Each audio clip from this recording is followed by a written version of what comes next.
O zelador não estava bisbilhotando. Ele estava consertando um vazamento antes do sol nascer, por causa de um chamado urgente de manutenção. Quando entrou na sala de reuniões da diretoria, o gravador de voz do celular dele ainda estava ligado. Foi aí que dois vice-presidentes sênior cochicharam o plano: vazar arquivos confidenciais, afundar as ações da empresa e derrubar a CEO. Zé Carlos congelou. Tinha a filha de 7 anos dormindo na sala dos funcionários e uma vassoura na mão. Nada mais. Só timestamps, logs de porta e um arquivo de áudio limpo. Iam decidir se a empresa vivia ou morria. Zé Carlos tinha 1,88 metros de altura. Ombros largos de quem foi engenheiro militar no exército. Agora um pouco curvados de anos empurrando o carrinho de limpeza pelos corredores intermináveis da Tecnova na Faria Lima. Aos 36 anos, tinha cara que passava confiança. Cansada, mas bondosa. Olhos castanhos fundos cheios de histórias que ele nunca contava. O uniforme não tinha crachá com nome. Só um patch simples de manutenção. Porque em prédio assim, zelador tem que ser invisível. Zé Carlos dominava essa arte. Andava pelo prédio de 40 andares como fantasma. Consertava o que quebrava, limpava o que os outros deixavam. Nunca reclamava dos plantões de 12 horas que garantiam comida na mesa. Para a única pessoa que importava, Lara. Lara Carlos, 7 anos, olhos iguais aos do pai. E a curiosidade da mãe que se foi cedo. Passava as sextas-feiras na sala dos funcionários do 3º andar, rodeada de cadernos de desenho e livrinhos além da série dela. Aprendeu a falar baixo nesses corredores de mármore. A andar devagar com os tênis que piscam. A nunca tocar nas obras de arte caras nem apertar botão do elevador executivo. Nas noites que a babá furava, o que acontecia mais do que Zé Carlos admitia. Virou a sombra pequena dele, desenhando princesas de terninho e dragões guardando prédios de vidro. Entendia como criança entende, que o trabalho do papai era importante, mesmo que ninguém agradecesse. Clara Novaes herdou a empresa aos 34 anos. Mais jovem que qualquer CEO no mercado tech brasileiro feroz. Bonita de um jeito que fazia diretores subestimarem ela. Brilhante de um jeito que fazia concorrentes terem medo. Transformou a Tecnova de uma empresa de hardware falida do pai, numa potência de cloud e fintech que valia 60 bilhões de reais. Mas o sucesso tirou algo dela. A capacidade de confiar talvez. Ou só o luxo de mostrar fraqueza. Chegava antes do sol nascer e saía depois da meia-noite. O Bentley dela passava pelos funcionários do turno da noite, que viviam num universo diferente. A pressão dos acionistas aumentou muito ultimamente. Boatos de takeover hostil e briga de procuração mantinham ela acordada nas poucas horas de sono. As ações da Tecnova caíram 30% em 6 semanas, vítimas de rumores fabricados e vazamentos estratégicos, que Clara não conseguia rastrear. Alguém de dentro alimentava concorrentes, cronometrando revelações para causar o maior estrago possível. O conselho ficou inquieto. Alguns diretores questionavam abertamente a liderança dela, falando em nova visão. Ricardo Black, o presidente do conselho, que dizia ter sido amigo íntimo do pai dela, estava sendo especialmente barulhento nas reuniões recentes. O apoio dele parecia mais vigilância a cada conversa.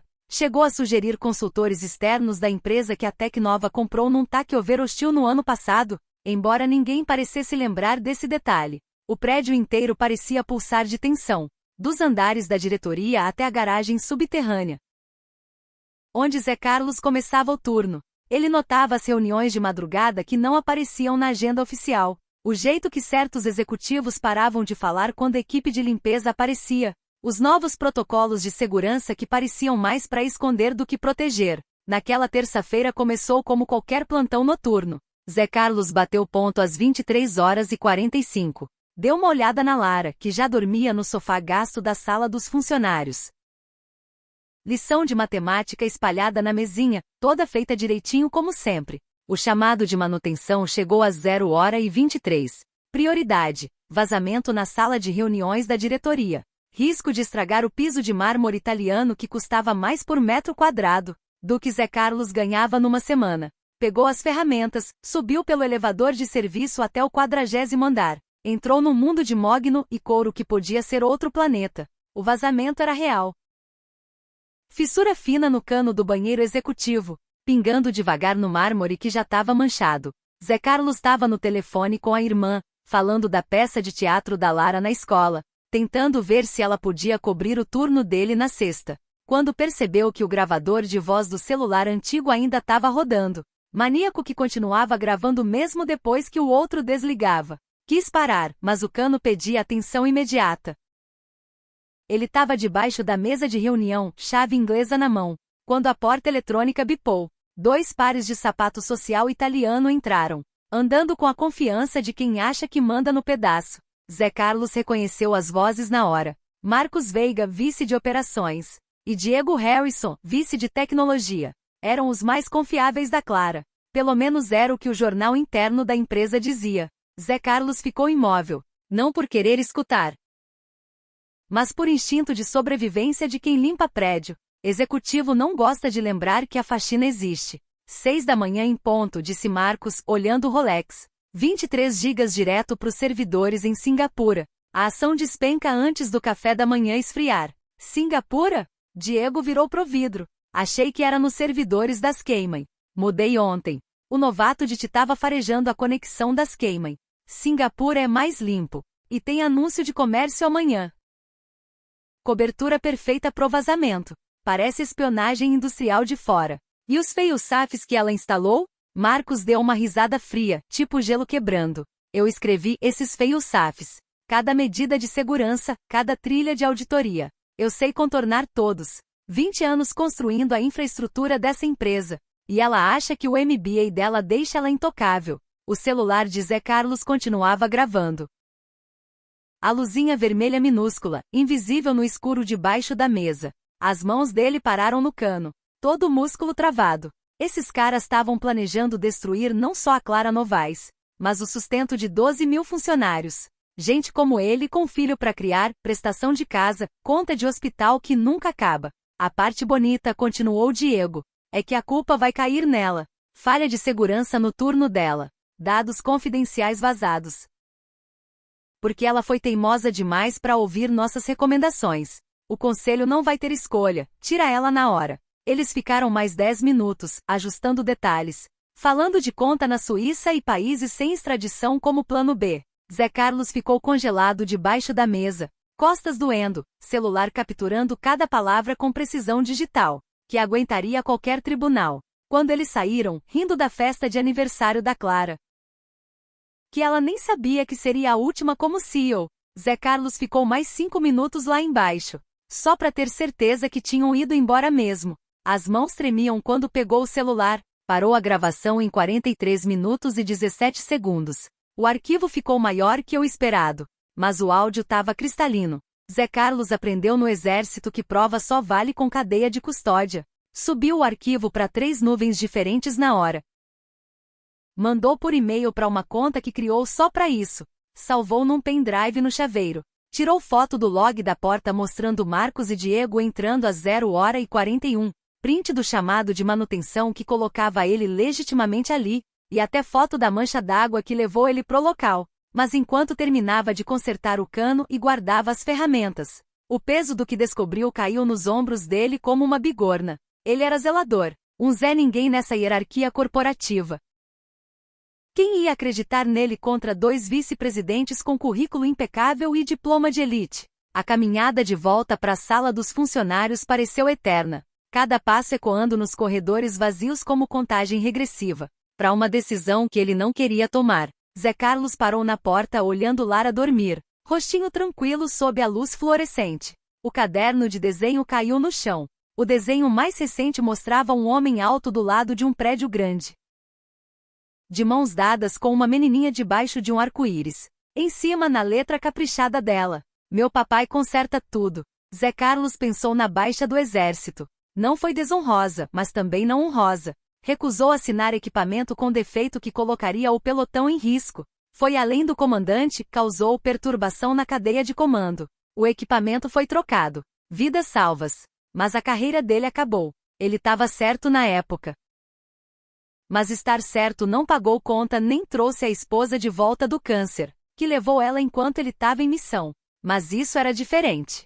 Não era sobre ele nem orgulho nem justiça abstrata. Era sobre 12 mil famílias que iam perder o emprego se a Tecnova quebrasse. Sobre fundo de pensão que evaporava. Plano de saúde que sumia para quem tinha doença crônica. Fundo de faculdade que nunca ia existir. E em algum lugar naquele prédio de 40 andares.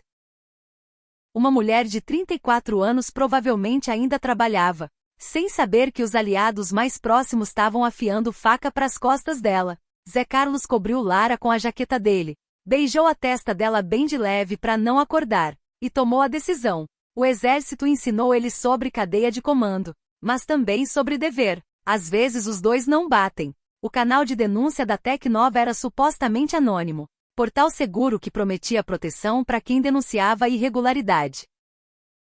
Zé Carlos limpou o escritório suficiente para saber que anônimo é termo relativo no mundo corporativo brasileiro, mas o sistema tinha uma vantagem. Criava timestamp legal e backup automático, que não dava para apagar sem acionar alerta para os auditores externos. Às 3h17 da madrugada, Zé Carlos enviou a denúncia. Manteve tudo factual. Sem emoção, sem suposição, só o que ouviu e quando ouviu. Anexou o áudio, as fotos, os prints, tudo organizado com precisão militar.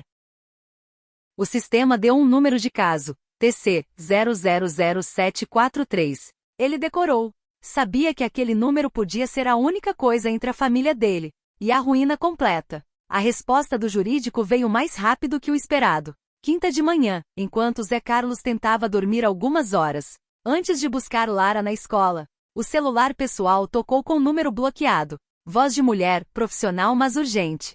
Sou Sara Mendes, assessora jurídica sênior da Tecnova. Precisamos nos encontrar agora. Pode vir pro prédio?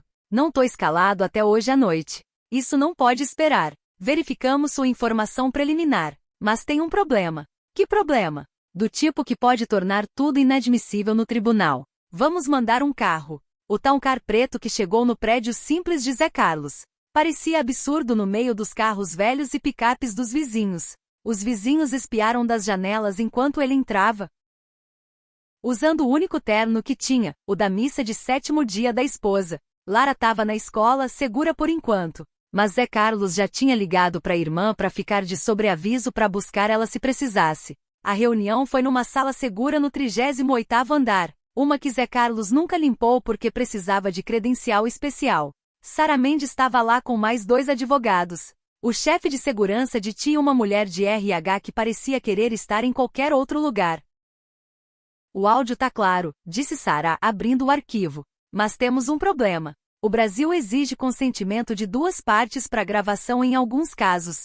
Sem o conhecimento deles, isso pode ser derrubado. Eu não estava tentando gravar. Foi acidente. O gravador de recado do celular antigo fica ligado sozinho. A gente sabe. E isso pode ser nossa salvação. Gravações acidentais caem numa área cinza, especialmente quando revelam crime. Mas os advogados deles vão brigar. Precisamos de prova corroborante, algo que não dependa só do áudio. O chefe de se inclinou para frente. Eu venho rastreando acessos estranhos. Alguém usa credencial de administrador em horário esquisito. Baixa conjuntos de arquivos exatamente como eles falaram. Se conseguirmos ligar as digitais a Marcos e Diego. Faz isso, disse Sara. Depois virou para Zé Carlos. Mas precisamos de mais. Você vai ter que fazer eles se entregarem de novo. Dessa vez com cobertura legal total. E a dona Clara?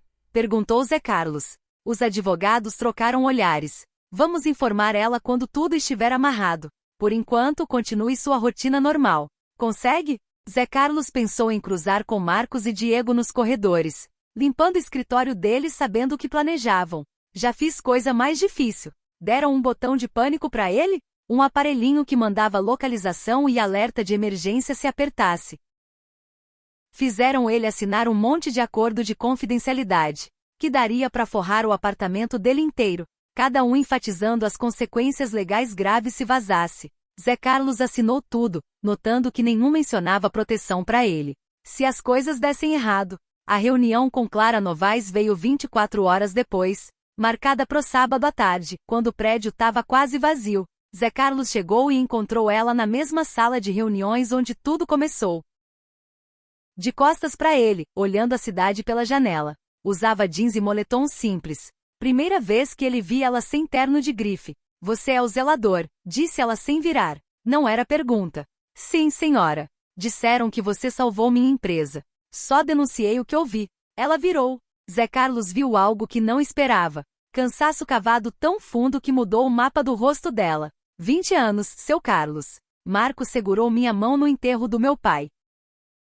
Diego foi padrinho no meu casamento. Insistiu. Disse que era da família Tecnova desde o primeiro dia. A voz dela falhou um pouco. Jantaram na minha casa domingo passado. Zé Carlos mexeu os pés, desconfortável. Às vezes as pessoas mais próximas não enxergam além do que acham que merecem. Falando por experiência, meu sargento em missão salvou minha vida 2 vezes. Depois tentou matar meu pelotão inteiro por propina de empreiteira.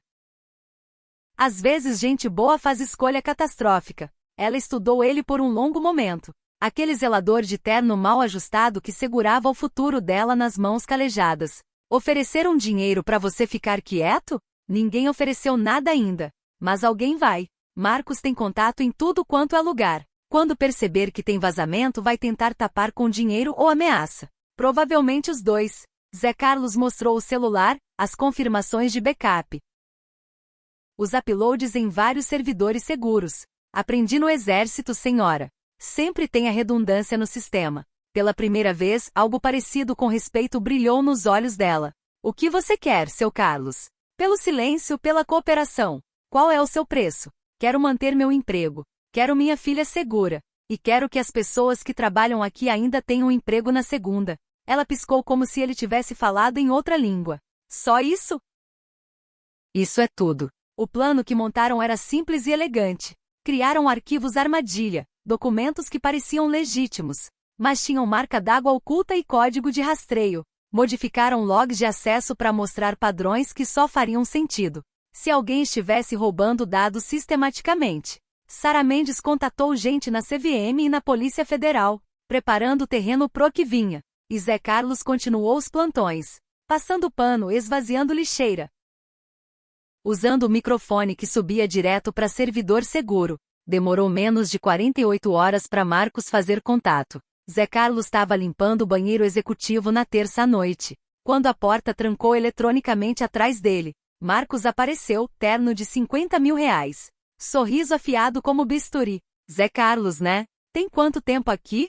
4 anos. 4 anos, senhor. Bom trabalho. Sempre confiável. Tem uma filha, né? Lara. Criança esperta. Já vi os desenhos dela na Copa. A ameaça era sutil, mas clara. Zé Carlos manteve as mãos firmes na vassoura. Ela é tudo pra mim. Família é importante. Por isso quero falar de uma oportunidade. Um amigo meu precisa de alguém confiável para gerenciar facilities. Paga o dobro do que você ganha aqui. Benefícios completos. Fundo para a faculdade da Lara. Interessado? Agradeço a oferta, senhor, mas tô feliz aqui. O sorriso de Marcos apertou. Felicidade é relativo, Zé Carlos.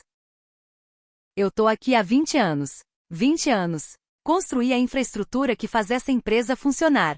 Cada sistema, cada protocolo, cada linha de código que mantém a luz acesa. O pai da Clara prometeu sucessão. Apertou minha mão antes do câncer levar ele. Aí a filha chega com MBA e de repente eu sou só mais um vice. Sabe como é construir algo com a mão e ver outro levar o crédito? Ele chegou mais perto. Zé Carlos sentiu o cheiro de perfume caro cobrindo algo azedo por baixo.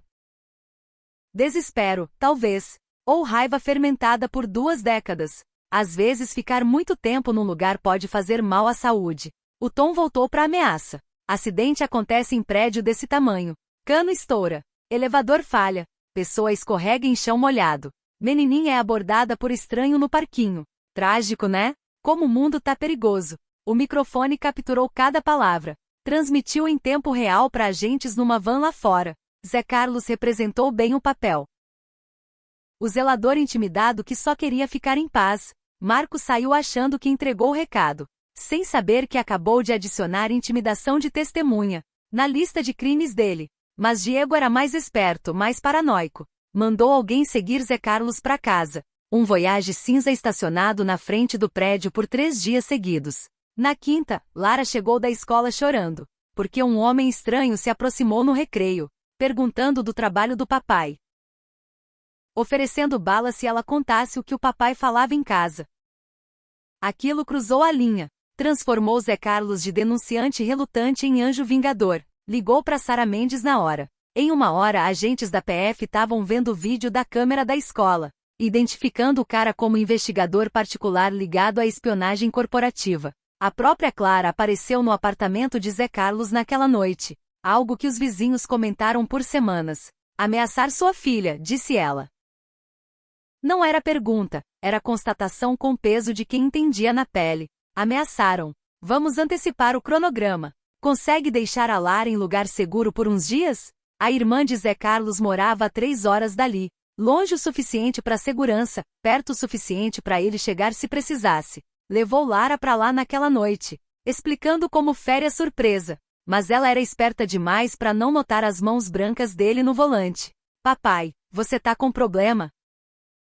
Não, filha. Papai tá fazendo a coisa certa. E às vezes isso é complicado. Tipo quando você conserta o balanço da escola, mesmo não sendo sua obrigação. Abraçou ela forte, gravando na memória o abraço dos bracinhos dela no pescoço. Exatamente assim. A armadilha foi montada pro viernes de manhã, sincronizada entre várias agências e jurisdições.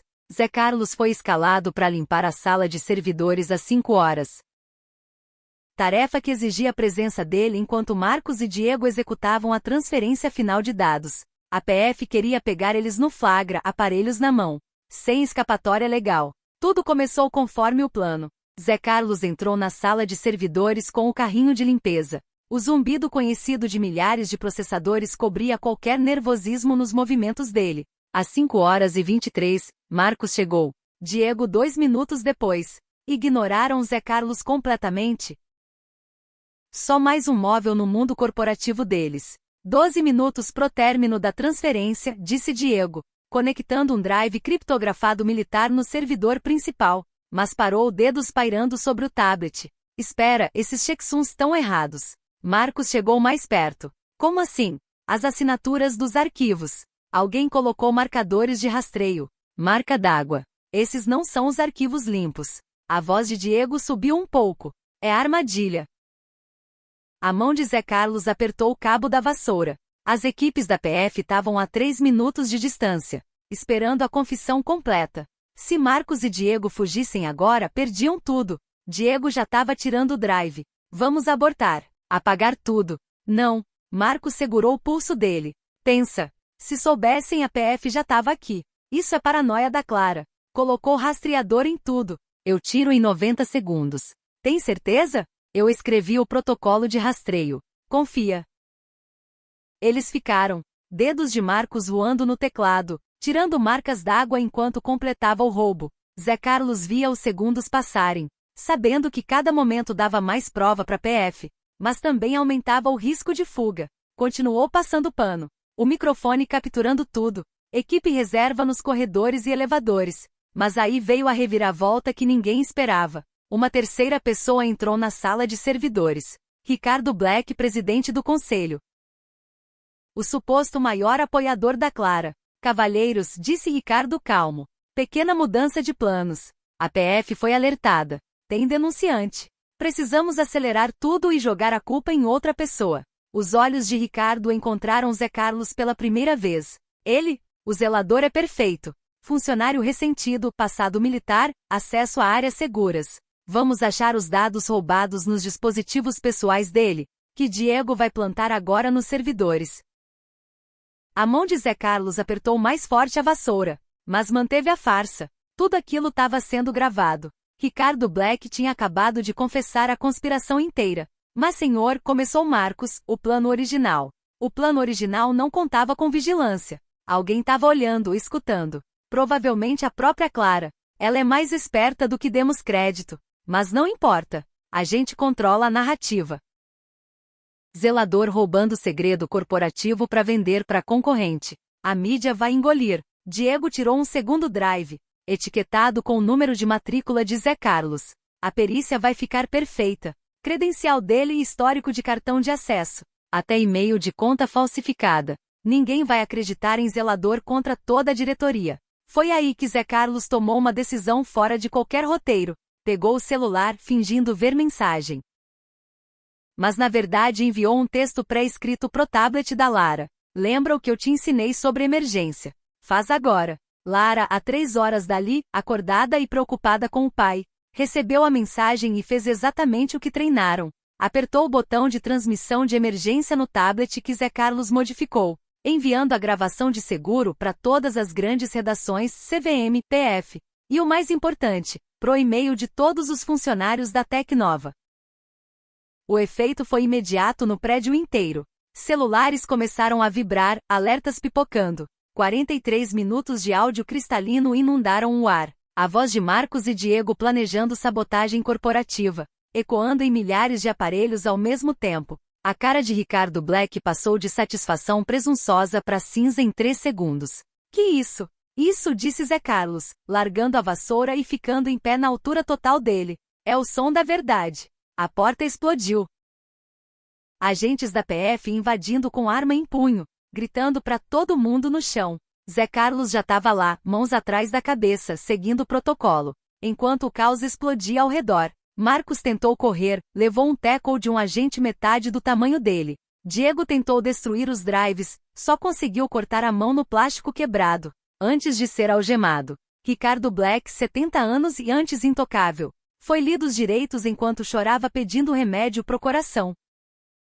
Mas no meio do caos, Diego conseguiu acionar algo no celular dele. Um Deadman Switch que liberaria os dados roubados mesmo assim, a menos que fosse parado em 60 segundos. O técnico da PF ainda estava na van lá fora. Não ia dar tempo. Eu consigo parar, disse Zé Carlos do chão. Fui engenheiro de sistemas no exército. Mas preciso acessar aquele terminal. O agente-chefe tomou decisão em fração de segundo. Deixa ele subir. Cubram ele. Zé Carlos mergulhou pro terminal principal. Dedos lembrando habilidades que não usava há anos. O código que Diego iniciou era sofisticado, mas não perfeito. Tinha que se conectar com a infraestrutura existente da Tecnova. E Zé Carlos estudava aquela infraestrutura há 4 anos. Cada cano, cada fio, cada conexão. Achou o kill switch nos protocolos de redundância. Um fail-safe que Diego não conhecia porque fazia parte dos sistemas físicos de manutenção. Não da arquitetura digital. Com 3 segundos de sobra, Zé Carlos terminou a transferência, salvando 23 gigas de segredos de serem espalhados ao vento. Os agentes da PF bateram palma de verdade. Um som estranho ecoando na atmosfera estéril da sala de servidores. Você podia ter deixado acontecer, disse o agente-chefe depois, processando a cena. Teria fortalecido ainda mais o caso. Aqueles arquivos machucariam pessoas inocentes, respondeu Zé Carlos. Não fiz isso para machucar ninguém. Fiz para impedir que machucassem. O depois correu com a dilatação estranha de eventos grandes. Rápido e lento, caótico e metódico ao mesmo tempo. Na abertura do mercado, a Tecnova soltou nota sobre espionagem corporativa impedida. As ações subiram com a notícia que a ameaça foi neutralizada. Marcos Veiga, Diego Harrison e Ricardo Black foram presos por acusações que iam de conspiração à espionagem corporativa e intimidação de testemunha. O investigador particular que abordou Lara foi pego tentando embarcar para Costa Rica. Mas a história que pegou a imaginação do público não foi sobre intriga corporativa ou traição bilionária. Foi sobre Zé Carlos, o pai solteiro zelador, que salvou uma empresa e milhares de empregos, com uma gravação de celular e coragem pura. O histórico militar dele foi aberto, revelando condecorações por bravura que ele nunca mencionou. A morte da esposa, as lutas como pai solo, a dignidade quieta diante do poder. Tudo pintou o retrato de um herói brasileiro que transcendia drama corporativo. Clara Novaes deu coletiva à tarde, algo raro. Mas em vez de papo corporativo falou a verdade direto. Zé Carlos salvou essa empresa. Não o conselho, não os executivos, não os consultores que pagamos milhões. Um homem que ganhava R$ 2.500 por mês para limpar nossos escritórios. Teve mais integridade que gente que ganha 2,5 milhões de reais. Ele podia ter vendido essa gravação por dinheiro suficiente para nunca mais trabalhar. Em vez disso, arriscou tudo para fazer o certo. As ofertas vieram em avalanche. Contrato de livro, direitos de filme e palestras. Empresas de segurança queriam contratar Zé Carlos como consultor. Tex oferecia um cargo executivo baseado no passado de engenharia militar dele. A mídia acampou na frente do prédio dele até os vizinhos ameaçarem chamar a vigilância sanitária. Mas Zé Carlos recusou tudo. Uma semana depois, Clara visitou ele no apartamento. Encontrou ele na mesa da cozinha ajudando Lara na lição. Disseram que você recusou 15 milhões em ofertas. A gente não precisa de 15 milhões, respondeu Zé Carlos, conferindo a conta da Lara. A gente precisa de estabilidade. Paz. Saber que fazer o certo importa. Então deixa eu fazer uma oferta diferente. Diretor de Facilities e Integração de Segurança. Cargo novo, que junta segurança física e digital. Você supervisionaria a manutenção e ajudaria a impedir que o que quase aconteceu se repita. Salário inicial R$25 mil, benefícios completos, horário flexível para você estar sempre com a Lara. Zé Carlos olhou para a filha, que fingia não escutar enquanto rabiscava no caderno. O que acha, filha? Papai deve aceitar a promoção? Lara levantou os olhos sérios. Você ainda vai consertar coisas? Só coisas maiores. Então sim, mas a gente continua morando aqui. Gosto da minha escola. Clara sorriu. O primeiro sorriso genuíno que Zé Carlos viu nela. Fechado. Mas tem mais uma coisa. O Dia da Família é mês que vem. A empresa quer te homenagear em público. Você vem? Zé Carlos hesitou. A atenção pública era a última coisa que queria. Mas Lara puxou a manga dele. Posso usar meu vestido de princesa? Pode usar o que quiser, disse Clara para ela. Filha de herói tem privilégio especial. O Dia da Família da Tecnova aconteceu num sábado de fim de setembro. O estacionamento virou parque de diversões, barracas, brincadeiras, food trucks. Zé Carlos chegou com Lara, que usou o mesmo vestido de princesa roxo, cheio de tule que daria para encher uma loja de artesanato. Tentou convencer ela a usar algo mais prático. Mas ela insistiu que princesa também pode jogar argola. O evento já estava bombando quando chegaram. Milhares de funcionários e famílias curtindo um dia perfeito de outono. Zé Carlos esperava se misturar na multidão, mas isso virou impossível quando as pessoas começaram a reconhecer ele. Primeiro um aperto de mão, depois outro. Depois uma multidão. Pais queriam agradecer por salvar o emprego deles. Crianças queriam conhecer o homem que os pais chamavam de herói. Clara encontrou eles perto do jogo de argola. Lara determinada a ganhar um dragão de pelúcia quase do tamanho dela. A CEO parecia diferente fora do escritório. Jeans e camiseta da Tecnova como qualquer funcionário. Cabelo preso num rabo de cavalo simples. Dona Clara, exclamou Lara, reconhecendo ela das fotos que estavam em todo lugar na notícia. Você é a chefe? Acho que sim, disse Clara, agachando no nível da Lara. E você deve ser a artista famosa. Ouvi falar dos seus desenhos. Lara abriu um sorriso enorme. Eu desenhei você. Tirou um papel dobrado do bolso. Desenho com 3 figuras na frente de um prédio alto. Homem alto escrito papai. Menininha escrito eu. Mulher de coroa escrito chefe que o papai ajudou. Clara estudou o desenho com intensidade inesperada. Que lindo! Posso ficar com ele? Só se você me ajudar a ganhar o dragão. Papai é péssimo em argola. Ei! Protestou Zé Carlos, mas sorrindo. Era o mais relaxado que ele parecia em semanas. Juntos, o trio improvável dominou o jogo de argola. Clara surpreendentemente boa em brincadeira de festa. Internato, explicou ela. A gente não tinha mais nada para fazer nos fins de semana. Enquanto andavam pela feira, Lara no meio deles segurando o dragão. Funcionários continuavam se aproximando. Mas agora os agradecimentos eram para os dois. Para ele pela coragem de falar. Para ela pela coragem de ouvir e agir. A equipe de manutenção, sempre invisível em evento da empresa, montou uma barraca própria com faixa. Manutenção orgulhosa, Zé Carlos, um de nós. A gente te ama. Clara observou Zé Carlos sendo puxado para foto com os colegas do turno da noite. Eles são gente boa, disse ela. Mereciam mais do que o que quase aconteceu. Todos merecíamos. Fez uma pausa, vendo Lara ensinar outra criança a técnica certa pro basquete de argola. Nunca agradeci direito. Não só por salvar a empresa, mas por me lembrar por que ela importa. Eu tinha esquecido que a Tecnova não é sobre preço de ação nem reunião de conselho. É sobre eles. Apontou para as famílias ao redor. Você teria percebido. Não. Eu estava muito isolada, muito focada nas métricas erradas. Você viu o que eu não via, que a ameaça vinha de dentro, de gente que eu confiava cegamente. Foram interrompidos pelo anúncio que a cerimônia oficial de homenagem ia começar. Zé Carlos tentou escapar, mas Lara segurou a mão dele. Papai, tão te chamando. No palco principal, na frente de milhares de pessoas. Clara contou a história. Não a versão corporativa, mas a humana. Um pai que pega plantão noturno para sustentar a filha. Um homem que escolheu integridade em vez de lucro. Um zelador que salvou uma empresa porque entendia que todo funcionário importa. Zé Carlos nos lembrou que herói nem sempre usa terno ou carrega pasta. Às vezes carrega vassoura e bota de trabalho. Às vezes é a pessoa que a gente cruza no corredor sem ver, mas caráter de verdade brilha independente de cargo ou salário. A ovação de pé durou 3 minutos. Zé Carlos ficou no palco, mão da Lara na dele, sentindo o peso e o calor de milhares de pessoas cujas vidas foram protegidas pela escolha dele. Quando pediram para ele falar, manteve simples. Só fiz o que qualquer um de vocês faria. A gente cuida um do outro aqui. É isso que faz a Tecnova valer a pena salvar. Quando a tarde foi acabando, Zé Carlos e Lara voltaram pro jogo de argola. Só assistindo os outros jogarem. Clara apareceu com 3 copos de chocolate quente. Sentou no fardo de feno ao lado deles como se fosse a coisa mais normal do mundo. E agora? Perguntou ela. Zé Carlos pensou. Amanhã é domingo. Lara tem jogo de futebol. Segunda começa o cargo novo. A vida continua.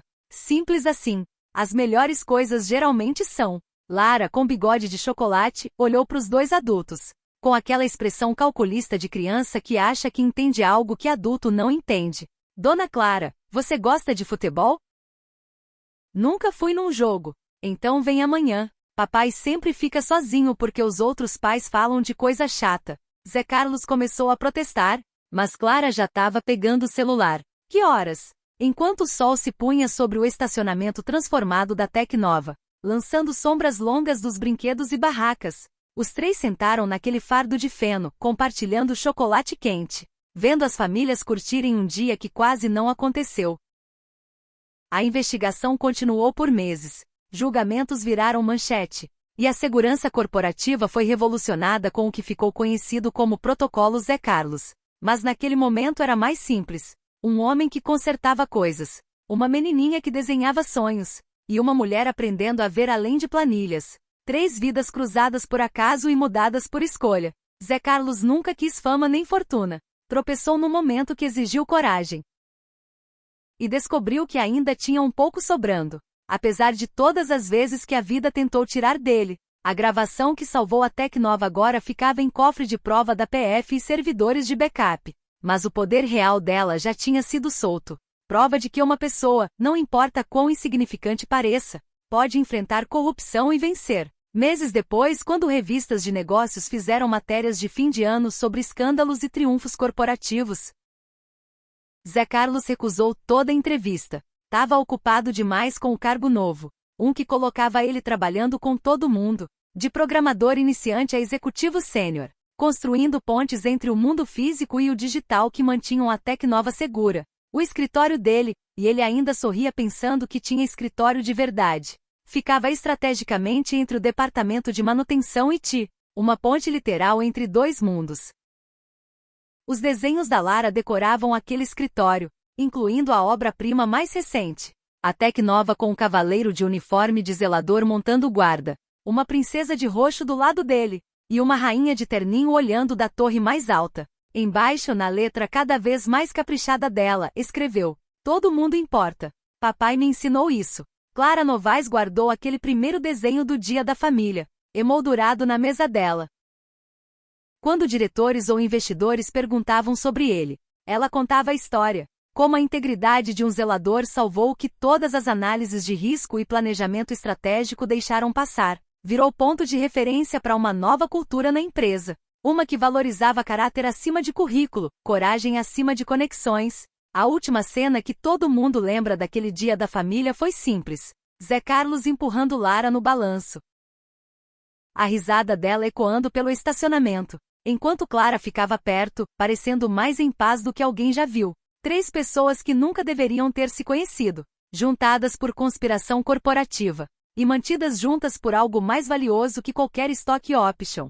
A certeza de que fazer o certo importa, que toda pessoa conta, e que heróis podem surgir dos lugares mais humildes, quando a situação exige coragem. Meses depois, no que virou tradição de quinta-feira, Zé Carlos estava no escritório dele, ensinando Lara a soldar uma placa de circuito. A porta aberta, ele insistia nisso, queria que todo mundo, de manutenção a executivo, se sentisse bem-vindo. Mão firme, orientava, guiando os dedinhos dela. Igual desenho, mas com metal e calor. Clara apareceu na porta. Não mais a CEO intocável de terno de grife, mas alguém que às vezes levava café pro time de segurança. E sabia o nome dos netos do zelador. Tem espaço para mais uma aluna? Lara levantou os olhos, óculos de proteção fazendo eles parecerem enormes. Dona Clara não sabe soldar? Tem muita coisa que eu não sei. Clara puxou uma cadeira, aceitando os óculos de proteção extras que Zé Carlos ofereceu. Começando por como as coisas realmente funcionam por aqui. Enquanto Zé Carlos posicionava a placa de circuito entre os três, explicando o básico de fluxo elétrico e pontos de conexão, Lara falou. Papai diz que o prédio é tipo uma placa de circuito gigante. Todo mundo tá conectado, e se uma conexão quebra, nada funciona direito. Seu pai é bem esperto, disse Clara, observando as mãos pacientes de Zé Carlos guiando as duas. Ele conserta coisas, disse Lara simplesmente.